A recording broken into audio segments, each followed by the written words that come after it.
తమిళనాడు రాజకీయంలో స్పెషల్ అల్లా ఏంటంటే ఒకటి విజయ్ ప్రమాణ స్వీకారం ఆ సందర్భంగా ఇచ్చినటువంటి స్పీచ్లో కీలకమైనటువంటిది మై డియర్ వర్చువల్ వారియర్స్ కోట్లాది ధన్యవాదాలు అన్నటువంటిది ఒకటి. శత్రువులైన మిత్రులైన 8 కోట్ల ప్రజలంతా నా ప్రజలే అంటూ వ్యాఖ్యానం మరొకటి అద్భుతమైనటువంటి పాయింట్, మంచి కాన్సెప్ట్తో మాట్లాడుకొచ్చారు. ఇదే సందర్భంలో ఇక్కడ ఒక్కొక్కళ్ళు ప్రమాణ స్వీకారానికి అటెండ్ అయిన వాళ్ళల్లో స్పెషల్ ఇదిగో ఈ అమ్మాయి లుక్కు త్రిష పట్టు చీరతో వచ్చింది. ఆనాటి జయలలిత ఆహార్యం రామచంద్రన్ ప్రమాణ స్వీకారం సందర్భంలో జయలలిత ఆహార్యాన్ని ఈ సందర్భంగా గుర్తు చేసుకుంటున్నారు అనేక మంది. అందుకనినే మళ్ళీ అబ్బెబ్బే అదేమీ లేదు, నేను ఓన్లీ పవర్ సెంటర్ ఎవరిని పెట్టట్లేదు అని చెప్పుకొచ్చాడు. ఇదిగో ఇంకొకటి పంచకట్టులతో ఉండేటటువంటి తమిళనాడులో ప్యాంటు షర్టు పైన సూట్ వేసుకుని రావడం అన్నటువంటిది విజయ్ చేసుకొచ్చినటువంటిది.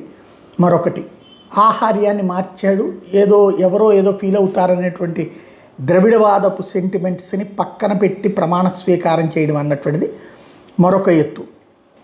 అదే సందర్భంలో రాబోయేటటువంటి రోజులలో అద్భుతమైనటువంటిది ఏది అతిగా ఆశించద్దు అన్నటువంటి పాయింట్ మెయిన్. రాష్ట్ర ఆర్థిక పరిస్థితి మీద త్వరలోనే శ్వేతపత్రం రిలీజ్ చేస్తాను, 10 లక్షల కోట్ల రూపాయలతో రాష్ట్రాన్ని నాశనం చేశారు అన్నటువంటి పాయింట్ చెప్పడం మరొక ఎత్తు. ఇంకొక వైపున ఏదైతే ప్రధానమంత్రి నరేంద్ర మోడీ తాజాగా ఆయన్ని అభినందిస్తూ ఒక ప్రకటన చేశారు. తమిళనాడు సీఎం విజయ్కి మోడీ శుభాకాంక్షలు చెప్పారు. విజయ్ పదవీకాలం విజయవంతంగా సాగాలని ఆకాంక్షించారు. ప్రజల జీవితాలను మెరుగుపరిచేందుకు తమిళనాడు ప్రభుత్వంతో కలిసి పనిచేస్తామని హామీ ఇచ్చారు. ప్రధాని మోడీ ట్వీట్తో తమిళనాడు రాజకీయాల్లో ఇక ఆటోమేటిక్గా అంతా ఇదే అన్నటువంటిది, అంటే అంతా కూడా ఏమి ఇబ్బందులు ఉండవు అన్నటువంటి లెక్కే ఉంది. నేను మీ ఇంట్లో కుటుంబ సభ్యుడిని, మీ అన్నగా తమ్ముడిగా ఉంటాను, నాకు ఆకలి తెలుసు, పేదరికం తెలుసు, రాజకీయాల్లోకి వస్తే మేము చూసుకుంటామని మీరంతా ప్రేమగా పిలిచారు. నేను మీకు హామీ ఇస్తున్నాను, అది చేస్తాం ఇది చేస్తామని అబద్ధాలు చెప్పను, ఏది సాధ్యమో అది మాత్రమే చేస్తాను, నాతో ప్రయాణం చేస్తున్న మిమ్మల్ని మోసం చేయను. తమిళనాడులో ఇప్పుడు కొత్త శకం ప్రారంభమైంది, నా ప్రభుత్వంలో ఒక్కటే పవర్ సెంటర్ ఉంటుంది, సాధ్యమైంది మాత్రమే చేస్తాను, చిన్నారులకి మామగా అండగా ఉంటా.